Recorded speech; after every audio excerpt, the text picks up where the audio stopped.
नमस्कार. आजची आमची सकाळ झाली त्रिशवीबरोबर टाईम स्पेंड करून. आज त्रिशवीला भेटायला तिची फिया, काका, आर्यन दादा सगळे आले होते. असं फॅमिली मूव्हमेंट असतं ना, खरं खूप बरं वाटतं. म्हणजे खूप रेअर होतं किंवा जेव्हा आम्ही पूर्ण फॅमिली एकत्र आहे. आणि त्रिशवी ते दाखवत होती स्कूल बसमध्ये मी काय-काय नवीन ट्रिक शिकले, काय-काय शिकले. मग तसं थोडं फॅमिलीबरोबर टाईम स्पेंड करून आम्ही आलो बी-एम-सी मार्केटमध्ये बोरिवलीला.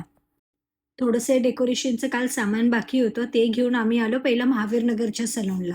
घेतलं डेकोरेशन करायला आज फर्स्ट महावीरनगर. काल आम्ही पहिलं ठाकूर विलेज चालू केलेलं. त्याच्यानंतर बघता-बघता हा अमरनी काय क्यूट असा बो बनवलाय यार, म्हणजे एवढ्या भर उन्हामध्ये. तिकडून आलो आम्ही सेकंड आज एम-जी रोडच्या सलूनला. एम-जी रोडच्या सलूनला हे दोघांनी मिळून मस्त असा बो बनवला. पण ह्या बो नंतर काय म्हणजे भारी सलून वाटतं यार. नंतर ह्या माझ्या क्लायंट होत्या लॅश लिफ्टिंगसाठी. त्यांचे लॅशेस लाँग होते, म्हणजे एवढे लाँग नव्हते, पण मीडियम लाँग होते. सो त्यांना ह्या टायमाला लॅश लिफ्टिंग ट्राय करायचं होतं. सो ही मी स्टार्ट केली लॅश लिफ्टिंगची प्रोसिजर. लॅश लिफ्टिंग ह्याच्यासाठी असतं, जे आपल्या नॅचरल लॅशेसला कर्ल करतं. तुम्हाला लॅश एक्सटेन्शन करायची गरज नाही आहे. त्याच्यामध्ये ऑटोमॅटिकली तुमचे जे आयलॅशेस असतात, ते कर्ल होतात. सो तुम्हाला मस्कराची गरज नाही आहे आणि ह्याचं लास्टिंग आहे 1 ते 1.5 महिने हे छानपैकी राहतं. आणि ह्याचा रिझल्टसुद्धा दिसायला खूप छान वाटतो. सो तुम्हाला नो मस्करा लूक करायचं असेल, तर हे छान दिसतं. आज आमच्या एम-जी रोडच्या सलॉनला इन्फ्लुएन्सर आले होते, करण सावंत. ह्यांना तुम्ही खूप साऱ्या रीलमध्ये बघितलं असेल. ह्यांचे मला वाटतं मोर दॅन 26K एवढे फॉलोवर्स आहेत. पण सगळे त्यांचे फॉलोवर्स जेन्युइन आहेत आणि काय पर्सनॅलिटी आहे यार त्यांची, म्हणजे खूप मजा आली त्यांच्याबरोबर काम करून.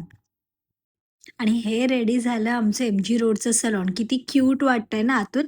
हे छोटे-छोटे बोर्ड डेकोर केले आहेत. सगळ्या स्टाफनी सगळ्यांनी खूप मेहनत केली आज पूर्ण डेकोरेशनसाठी आणि आत्ता असं वाटतंय क्रिसमस आला. नेक्स्ट स्टॉप होतं आमचं ठाकूर विलेज. त्याच्या आधी भूक लागली होती. तर अमर बोलला, "इथे ठाकूर विलेजला हा सावंत म्हणून फेमस वडापाव आहे." सो मी हा चीज वडापाव ट्राय केला. पण म्हणजे मला एवढं काय त्यांच्या वडापावमध्ये मजा नाही आली. म्हणजे ह्याच्यापेक्षा बेटर पण खाल्लंय, पण ठीक आहे चालेल. सो वडापाव एन्जॉय करून आलो आम्ही ठाकूर विलेजच्या सलूनला. सेम इथे सुद्धा डेकोरेशन केलं. क्यूट छोटे-मोठे असे म्हणजे प्रत्येक सेक्शनला आम्ही असे छान-छान रेड असे क्यूट बो लावले होते. पण ह्या बोमुळे केवढं छान म्हणजे एकदम वेगळंच वाइब येतंय सलूनमध्ये आणि सुंदर वाटत होतं ह्याचं डेकोरेशन. सो आजचा पण आमचा दिवस हा डेकोरेशनच्याच पाठी गेला.